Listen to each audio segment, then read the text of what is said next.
క్రీస్తునందు ప్రియమైన వాళ్ళారా, శుభాలు. ఎలా ఉన్నారు? బాగున్నారా? నిన్నటి దినము ఎలా గడిచింది?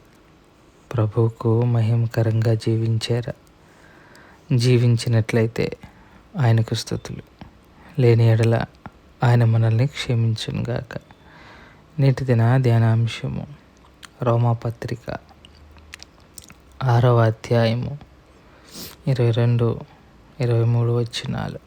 రోమాపత్రిక 6వ అధ్యాయము 22-23 వచనాలు.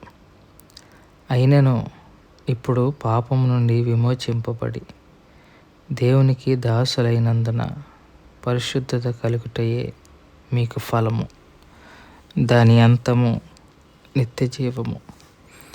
ఎలయనగా పాపం వలన వచ్చు జీతము మరణము, అయితే దేవుని కృపావరము మన ప్రభు అయిన యేసుక్రీస్తునందు నిత్య జీవము. దేవుని వాక్యాన్ని మన వెనికిల్లో దీవించి ఆశీర్వదించునుగాక. పాపము నుండి విమోచింపబడి దేవునికి దాసులము అని చెప్పుకునే ప్రతి వారికి ఉండగలిగిన లక్షణము పరిశుద్ధత.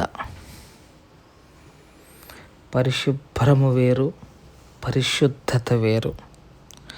పరిశుభ్రము అనంటే వెలుపల కనిపించేదాన్ని శుభ్రం చేయటాన్ని పరిశుభ్రము అంటారు. పరిశుద్ధత అంటే వెలుపల కాదు, లోపల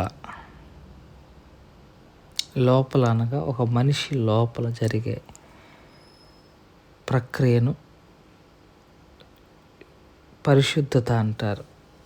శరీరము పరిశుభ్రపరచబడాలి, హృదయము పరిశుద్ధపరచబడాలి. దేవుని రాజ్యముకి శరీరము చేర్చబడదు. దేవుని రాజ్యంలోనికి చేర్చబడేది ఆయన అనుగ్రహించిన ఆత్మ. ఈ ఆత్మ పరిశుద్ధపరచబడాలి. మనము పాపములో ఉన్నంత కాలము హృదయము మలినపరచబడింది లేదా మలినమైపోయింది. ఎప్పుడైతే తన స్వరక్తమిచ్చి మనల్ని కొని మనల్ని తన వారసులుగా చేసుకున్నారో, దాసులమన్న పదం వాడతారు. దేవునికి దాసులమయ్యాం. ఎప్పుడైతే అట్లా మార్చబడ్డామో మనకుండే ఒక ఫలము పరిశుద్ధత. పరిశుద్ధులుగా ఉండటకే దేవుడు మనల్ని ఏర్పాటు చేసుకున్నాడు అని పేతురు రాసిన మొదటి అధ్యాయంలో పేతురు భక్తుడు ప్రార్థన జ్ఞాపకం చేస్తాడు. ఆయన పరిశుద్ధుడు కనుక మనము పరిశుద్ధులమై ఉండాలి అని కూడా జ్ఞాపకం చేస్తాడు. సో ఈ రోజున వాక్యము వింటున్న మనము, క్రైస్తవులమని చెప్పబడుతున్న మనము, హృదయము పరిశుద్ధపరచబడకుండా, ఆలోచనలు పరిశుద్ధపరచబడకుండా, క్రియలు పరిశుద్ధపరచబడకుండా ప్రభువారం అని చెప్పుకునే హక్కు మనకి లేదు. అలాగే చదువుకున్న లేఖన భాగాన్ని పరిశీలన చేసుకుంటే ఎవరైతే పరిశుద్ధత కలిగి ఉంటారో దాని యొక్క రిజల్ట్, దాని యొక్క అంతిమం ఏంటి అని అంటే నిత్య జీవం. పరిశుద్ధత నిత్య జీవానికి కారణమవుతుంది. పరిశుద్ధత నిత్య జీవంలోనికి మనల్ని నడిపిస్తుంది. ప్రభువా అని పిలుచుట పరిశుద్ధత కాదు, ప్రభువు చిత్తము నెరవేర్చుట పరిశుద్ధత.